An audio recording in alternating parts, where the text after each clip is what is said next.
Hey y'all, I'm Ryan. And I'm Nancy. And this is Sci-T, where we bring you engaging conversations between researchers and practitioners. We feature leading experts as well as early career researchers in psychology and beyond, who will be speaking with other professionals working in settings such as hospitals, schools, and governmental agencies. So grab your tea Or drink of choice. and enjoy the conversation. I just want to start off by saying how excited we are to be joined today by Councilwoman Nirva LaFortune and Stephen Kasparek. So I'll start by introducing Stephen. And Stephen is a graduate student at Harvard University pursuing his PhD in clinical psychology. He graduated with the highest honors in psychology from Middlebury College. He has participated in numerous research opportunities at various universities, including Middlebury, Stanford, University of Washington, and now Harvard. His current research interests converge on better understanding factors related to risk for aggressive and self or other directed violent behavior in adolescents following experiences of exposure to violence in childhood.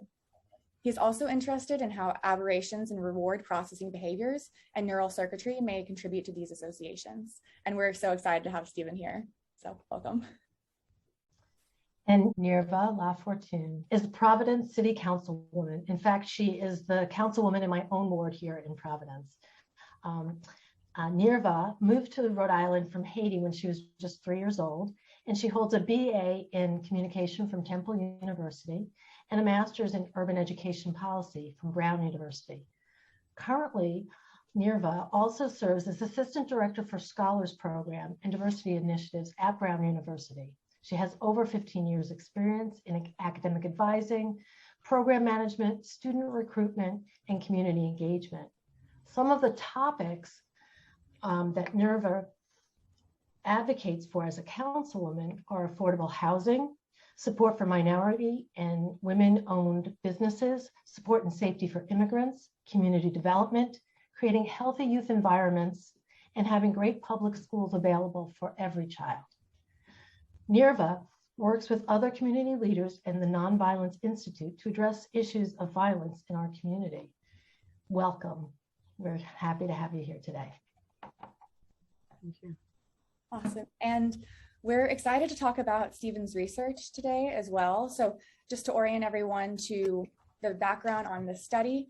In the study, Stephen and his colleagues investigated how violence exposure in childhood relates to social information processing biases that can affect how children perceive and react to others. So they looked at violence exposure and implicit bias specifically in relation to the development of internalizing psychopathology, which just means directing negative affect inwards, so maybe experiencing something like depression or anxiety, versus directing it outwards and maybe experiencing aggression towards others. And they followed 76 children for several years across 3 time points from about ages 5 to 10, which is such a cool study setup and design. And they found that exposure to violence was related to a reduced implicit preference for one's in-group, and that the reduced preference predicted internalizing symptoms of psychopathology. So there were also some meaningful individual differences based on one's implicit intergroup bias for novel groups. And so this highlights who among those are exposed to violence in childhood, who's actually at greater risk of developing these internalizing symptoms. And there are so many big picture implications from the study that I'm really excited to get into. And we also hope that you feel free to ask each other questions. But first, Stephen, I was wondering if you could tell us sort of your biggest takeaway from doing this kind of research and anything that you've learned in the process that you'd like to share. Sure, yeah, I'm happy to speak on that, and thanks so much for having me. Sorry I didn't say that a little sooner.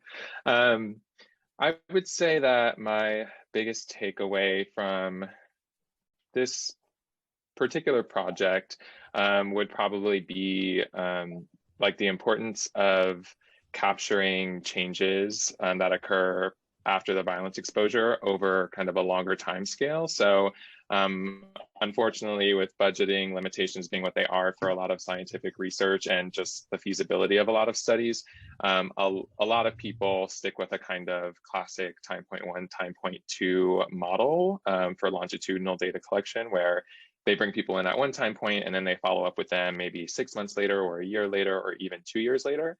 And while that is, that has been the standard for a while, and it does give us some really useful information. There's only so much you can learn when you have 2 time points. And so luckily in this study, we had 3 time points.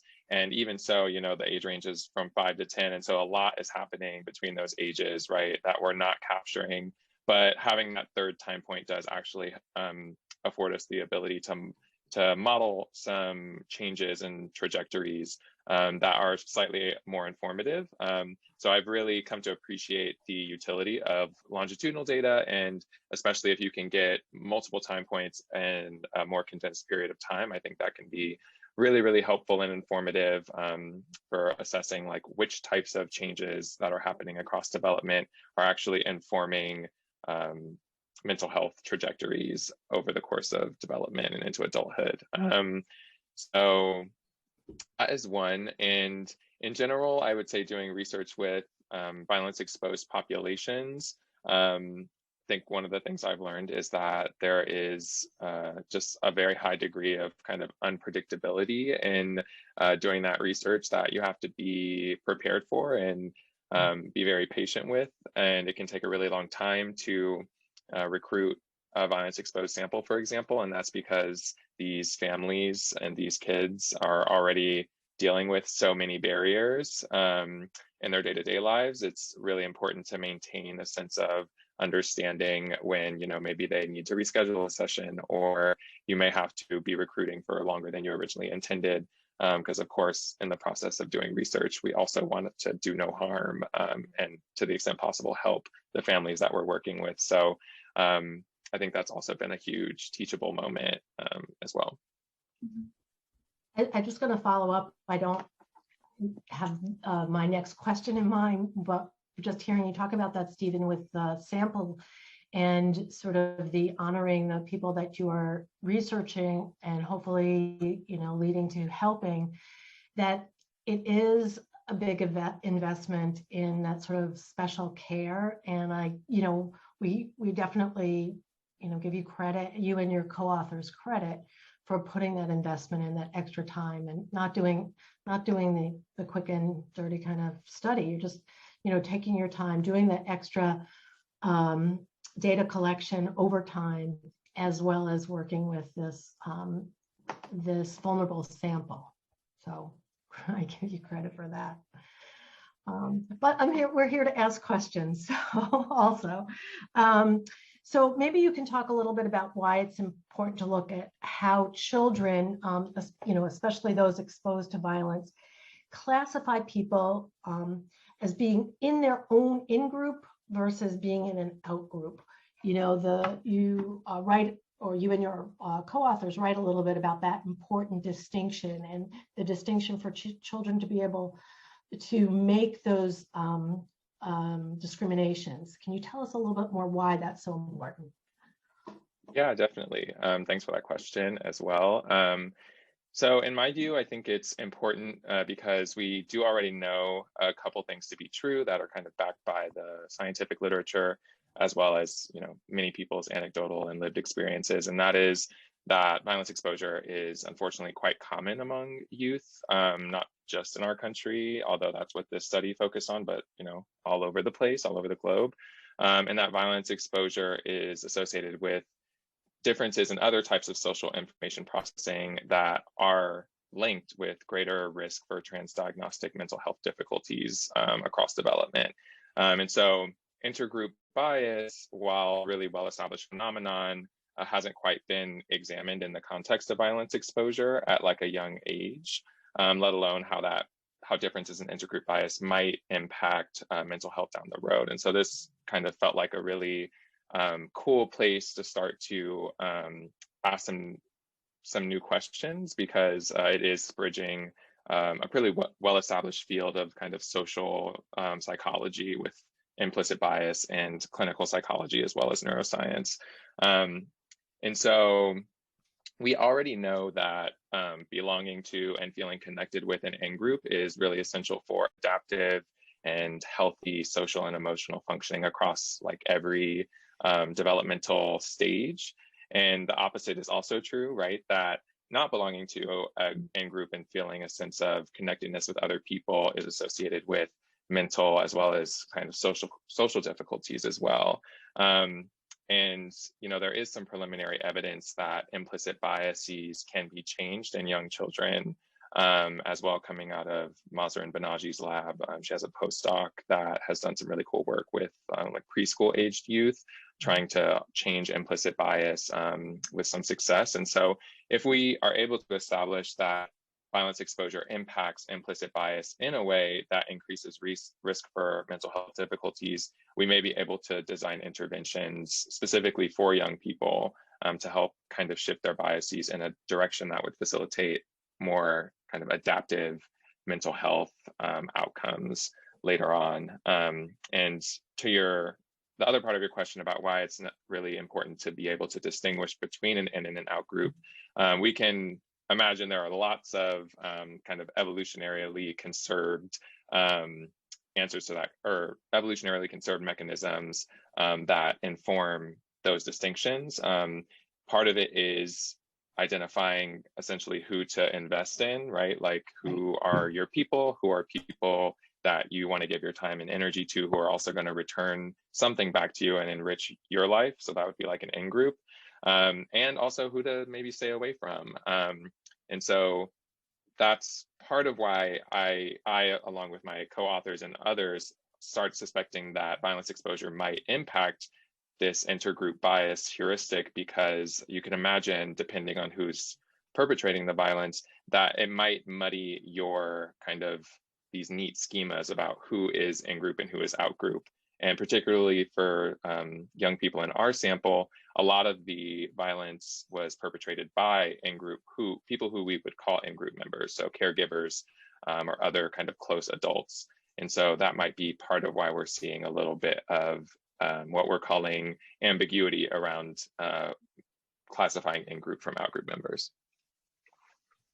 That's really helpful. Thank you. I'm wondering if Nirva, if sort of this concept that Stephen's talking about kind of speaks to you, your ideas about creating more healthy environments for our youth in the community. There's so many different tacks, I'm sure, ways into that. But does this idea of in-group or out-group, does that resonate at all? Or is that something sort of like, is that maybe a new way of thinking about that within the community? I don't mean to just throw that at you, but I'm just wondering, how do we translate this into what's going on in our own communities? I do think it does resonate. I was thinking to myself, does this mean that there is like a correlation between young people who are exposed to violence and perhaps having a higher likelihood of joining a gang, because that would be considered, I guess, part of the in-group because of these stereotyped threats, but also thinking about a group of people that you can relate to, that you have shared, unfortunately, although it's a traumatic experience, but have shared experience. And so just thinking about the interventions and also normalizing social emotional support at a very young age, how critical that is, because then, and Steve, please, Stephen, please answer, correct me, because I'm just, basing this on what you're saying. But I also wonder how that intervention and providing more social emotional support can actually help, not only help young people navigate these traumatic experience, but also identify that, or identify that this is not normal and this is not okay, and this is a form of trauma. Because what I've seen and also heard from people that I speak to from marginalized communities, people from communities that I grew up in, is that sometimes it's hard to recognize that this is trauma, because you're so used to seeing or being exposed to this level of violence, whether it's from the in-group, and it could be close family members, it could be friends, people within your community, caregivers, or from the out-group. So in many ways, it's normalized. And so you have generations of people who are exposed to violence, and also who choose to join certain groups, so that groups that they feel like they can relate to or have some sort of common experience or connection with. I think that's a really excellent point, actually.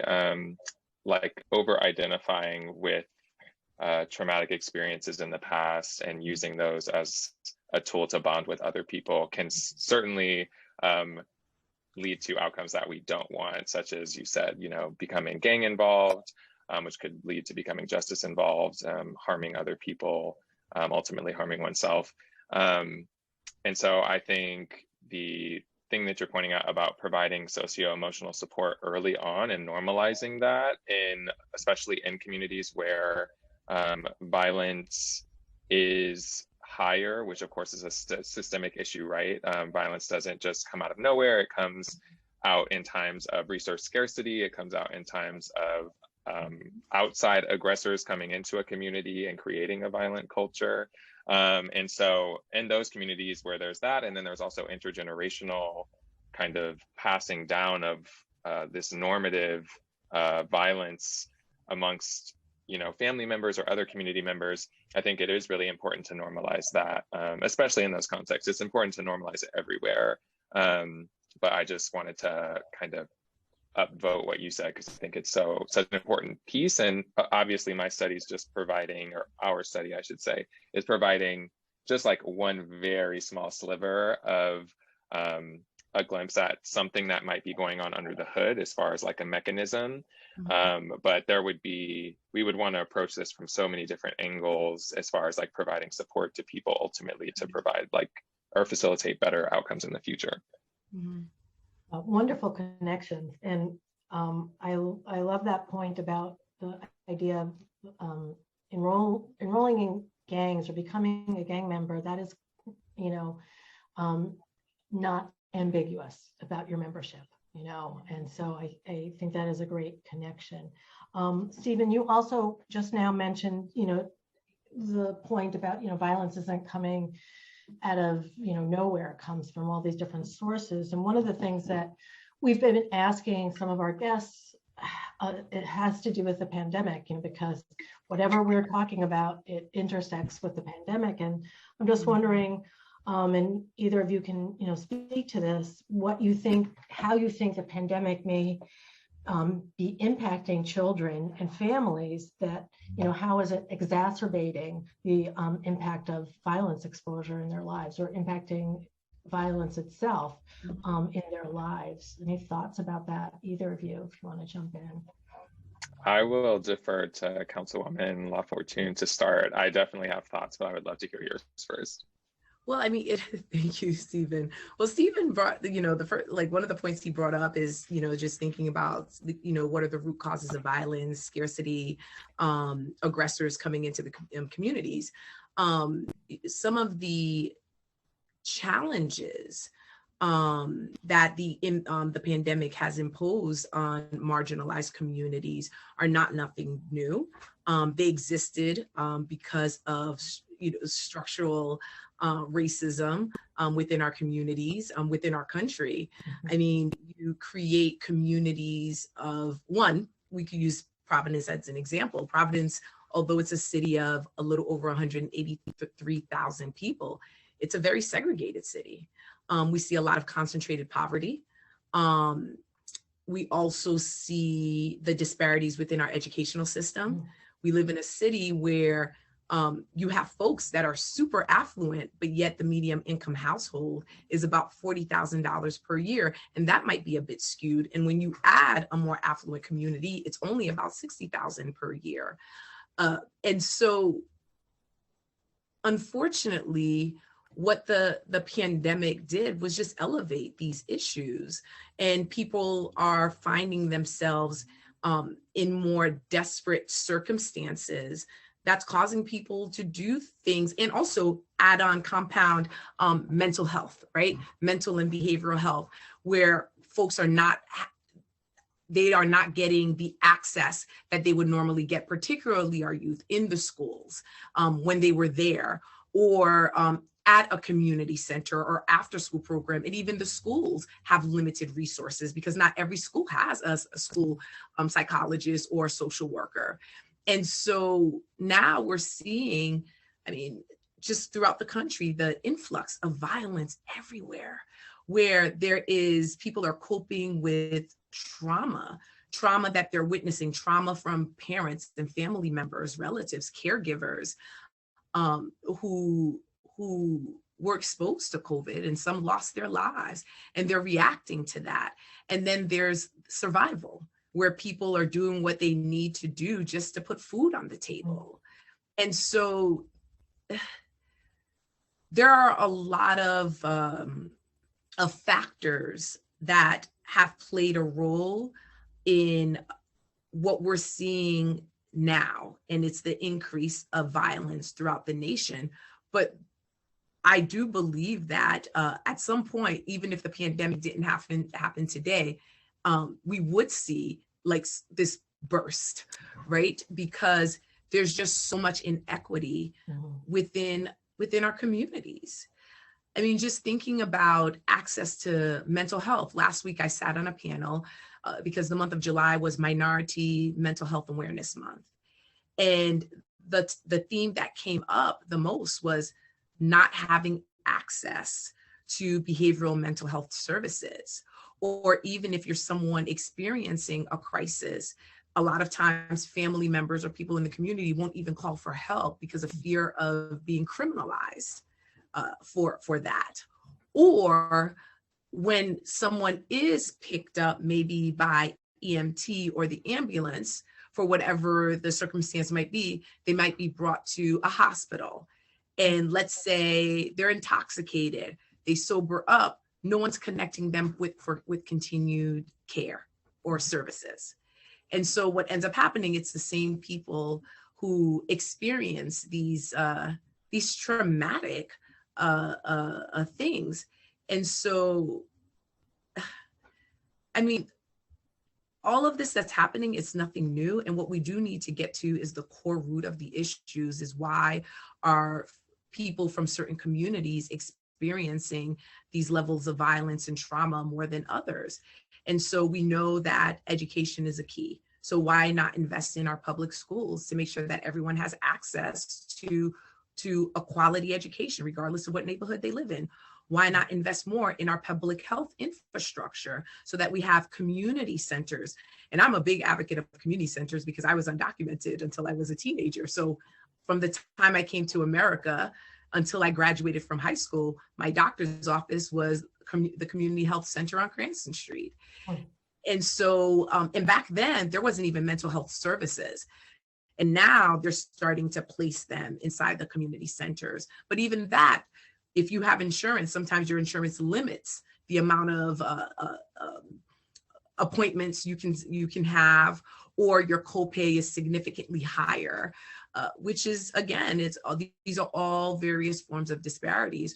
So I think part of the issue is just making more resources more accessible, so that if there is a pandemic like this that occurs in the future, that all communities have the resources and tools to weather it.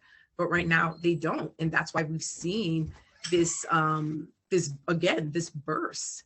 And people are struggling in so many ways, financially, emotionally. They're just struggling, and there just isn't enough investment in our public health, public education, mental health, housing infrastructure across the board. So systemic racism, that's what's playing the role, right? And that's what's causing all of these inequities. Yeah, and I would, I'll just add a few things briefly, but there's not much to add. I mean, I completely agree with Councilwoman LaFortune's take on what's going on. It's definitely not new, and I really like the kind of illustration of this is like a bursting. And I agree that the pandemic has essentially just exacerbated existing inequalities that are just a consequence of racism and systemic inequality that's been really affecting, you know, the country and the world, for that matter, for a long time. I will add a few pieces that we've learned from some other research that we've done, because we have also been doing a COVID follow-up, a series of COVID follow-up studies with another cohort we've done research with prior to COVID. So the reason that significant is because we can get, you know, 5 point data of data prior to COVID and make kind of pre-COVID, post-COVID comparisons to see, like, are the factors that are really contributing, the pre-existing factors, as well as like onset factors that are really contributing to changes in mental health. And as the councilwoman said, there are so many different factors to consider. In addition to the fact that there are many fewer like resources available than there are people who need them. And I totally agree that we need to have more investment there. There are also like family dynamics, and this really points to the intergenerational piece. So one of our studies kind of found that parental mental health during the pandemic was actually a huge mediator of child mental health outcomes and the relationship between that and pandemic stressors. So if you have a parent who isn't coping well, which in all likelihood is a consequence of all the same things, not having access to resources or not having the money to pay the copay, not having the time because of needing to work long hours or multiple jobs to take care of the family during the pandemic, to get help for themselves. And so that impacts the child kind of directly and indirectly. Directly because the parent might have a shorter fuse, you know, they might just be a little more reactive to their child than they would normally be because of the stress they feel, and indirectly because the child is kind of subconsciously learning, unfortunately, unhealthy ways to cope with stress. So that is one area that has really impacted families, as well as there are tensions being created, as well as existing tensions within families being stoked by the pressures of the pandemic that have created additional violence within families, where, you know, a lot of families are having people at home together a lot who are not normally at home together a lot. And if there is existing conflict, that conflict's only going to be exacerbated. And if there was no conflict, the opportunity for conflict to arise is just higher. Both of you speaking not just of the child, but the family and the community, and they are always going to be interrelated. And we, you know, sometimes with research, we just sort of focus on one, and it's really the interconnections amongst all of those players that are so significant. Yeah. Well, it also, like, when we think about you are a product of your community. Yes. Right. And so just going back to Stephen's point about you know, the direct and the indirect impact, and also just the families, the family dynamic, it makes a lot of sense, because if you're living in a high stress environment and also you're learning these behaviors, you become a product, unless there's outside intervention that teaches you another approach or another approach or resources to help you navigate things a bit differently. That's what you know. And that is those are the lessons, I guess, or the mechanisms that you'll adapt to just based on those personal experiences and exposure. So, I mean, we do need to think about the environments that we're raising our kids. I mean, just like there's studies that tell you there's a correlation between academic achievement and the conditions of the schools and the environment that the student is learning in. So if the school is clean and safe and welcoming and has bright walls, those students tend to do better academically. Same thing at home. If you're living in a space where the stress level is constantly high, which happens quite often in households where people do not have the luxury of having like support in the house, or not having to work in the evenings, or having money, wealth, or an education. And so you learn to cope with things in a way that's not very healthy, and that has long-term impact on the student, like long-term social impact, and also just everyday, like academic work, just behavioral aspects of their lives. So it's again, it's back to you are a product of your environment. Again, I totally agree. And I think one of the really important things for us to do ultimately at the community level is to really destigmatize that all of these families within a community they're just adapting. They're doing exactly what they're supposed to do, which is adapt to their situation, try to do the best that they can. And in lieu of, again, outside help coming in and maybe tweaking things and saying like, it's okay to feel overwhelmed and stressed and to not know where to turn next. You're dealing with a lot. Also, we can't deal with it in this way. And here's why, because it creates a ripple effect within not only your home, but in the community. I think normalizing that everyone is trying their best to adapt and that it's no one's fault that maybe their way of adapting is slightly leading to some negative like mental health outcomes for them and or their children or anything else. But normalizing that first is one of the first steps to having people actually be willing to reach out and receive care, because Councilwoman LaFortune made this point earlier. A lot of families who live in communities where they experience violence or they are under-resourced, they're afraid to seek services that could ultimately be very beneficial because of stigma. And it's not for no reason. That's the other thing that's really important to normalize. Children are taken away by the state from families of color and under-resourced families at much higher rates than white families who are similarly under-resourced, for example. So it's not for no reason that these families might feel scared to seek help, but we gotta normalize it amongst everyone that everyone's trying, and we need to be better about giving them the resources to make better choices. Yeah. And Stephen, I just want to add also culture. So I grew up in an immigrant family, and culturally, you don't talk about mental health. In fact, people would rather, in my culture, I think about stories that have been shared about people I've known or even family members, and it's like, oh, it was voodoo. But you're like, no, that's mental health, right? So it's like this mystic thing that you actually can get help for, but no one wants to talk about it because culturally it's not normal. It's not normalized. And I've shared this in the past, how within even my own like family, how my brother in many ways has helped. My brother struggles with mental health. My brother has been hospitalized.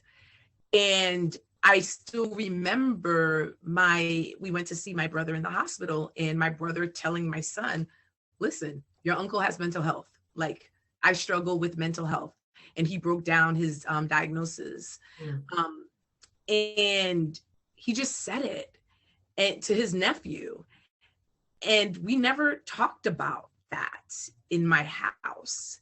And just thinking about even my mother having 5 children and 2 of her pregnancies being very traumatic, or my dad escaping Haiti during a time of dictatorship, or even me being separated from my family because my parents, I did not get immigration paperwork, and my parents had to make the difficult decision of leaving their toddler behind while there's a military coup.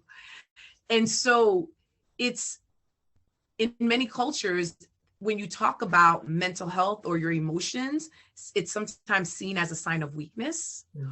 Or it's not normal, because it's so not normal that it has to be some sort of like mystical thing that's causing it. And so we just don't talk about it. Or I grew up in a Christian household. My dad's a deacon, and there are many immigrant communities that grow up in that people have strong religious beliefs.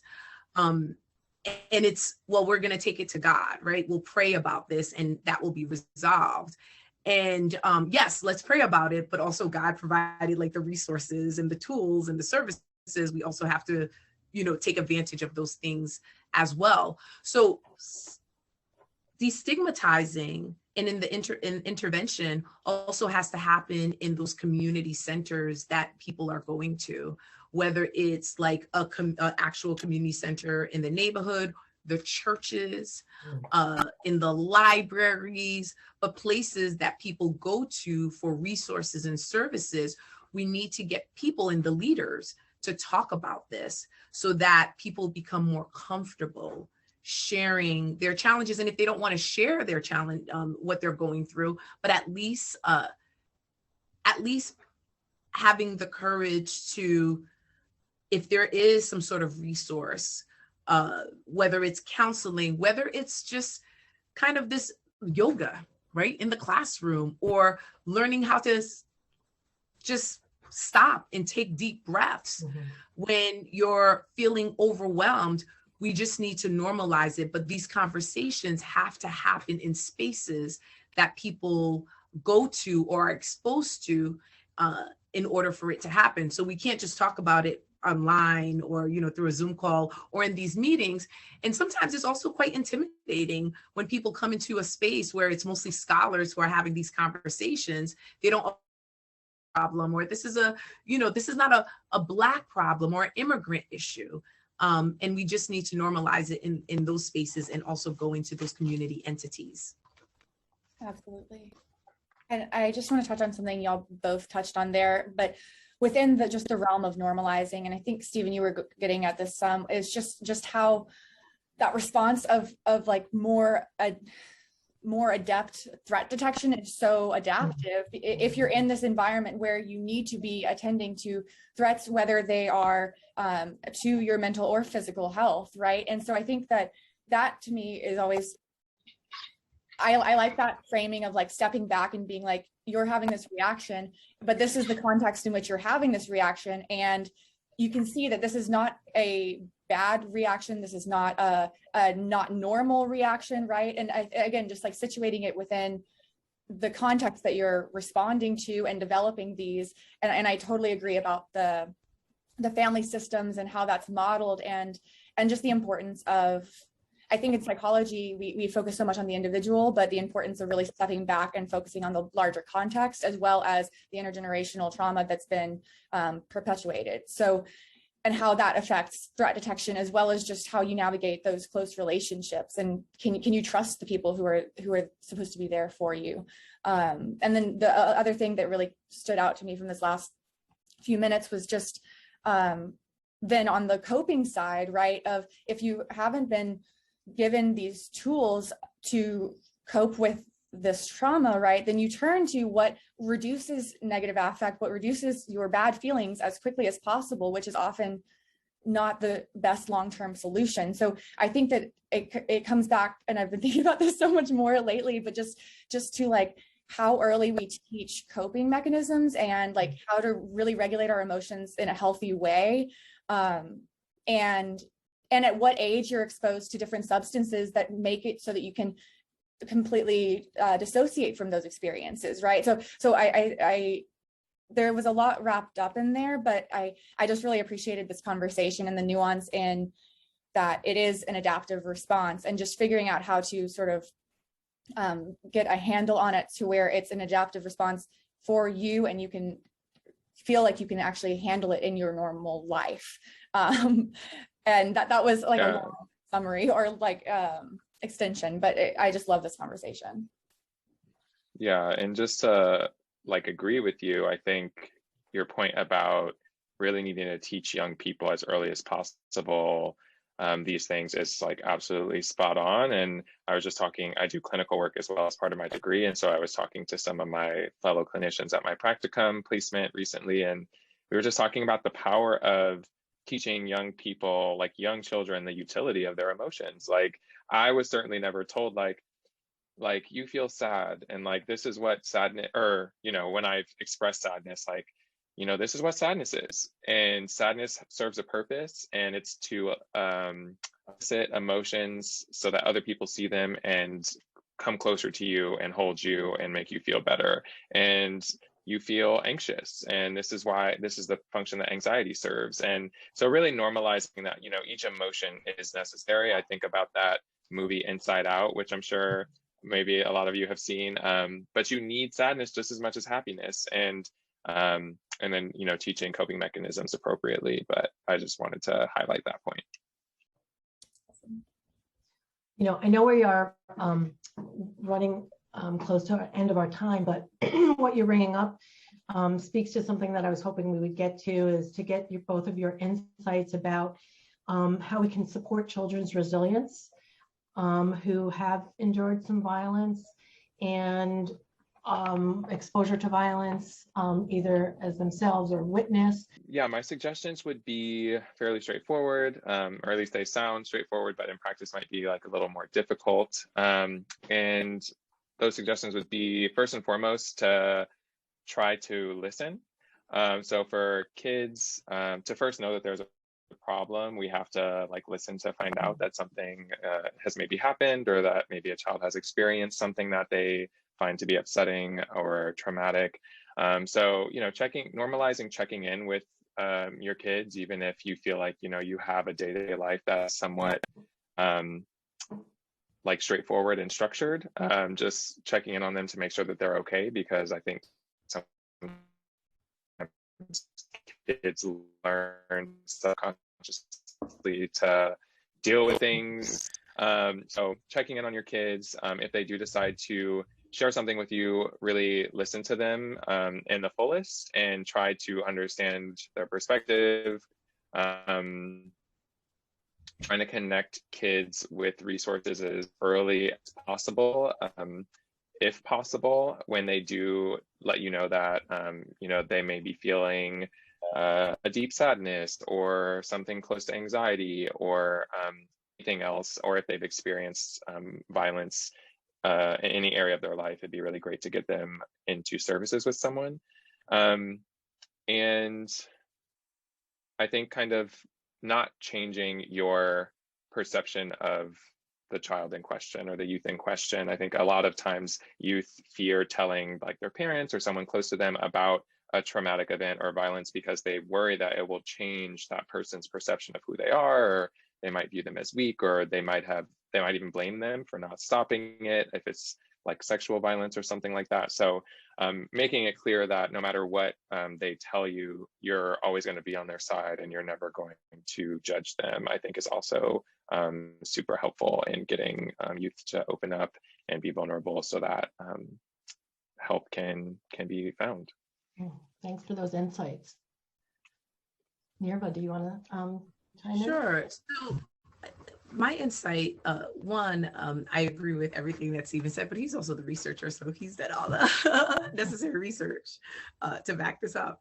But I also think that the onus shouldn't just be on the young person and the families, but we should also think about what are some trainings that need to happen within the schools, within job settings, within communities, to ensure that when students leave the home, or when the young people leave the home, when they're in school and they are feeling emotional, they're not being penalized for it. Because there have been research that have come out that have shown how Black and brown boys, they'll have more disciplinary infractions in their middle age years, and then and it has been happening for Black girls over the course of the years. And it's also based on colorism as well. Like the darker you are, the more likely you'll have some sort of discipline in infraction.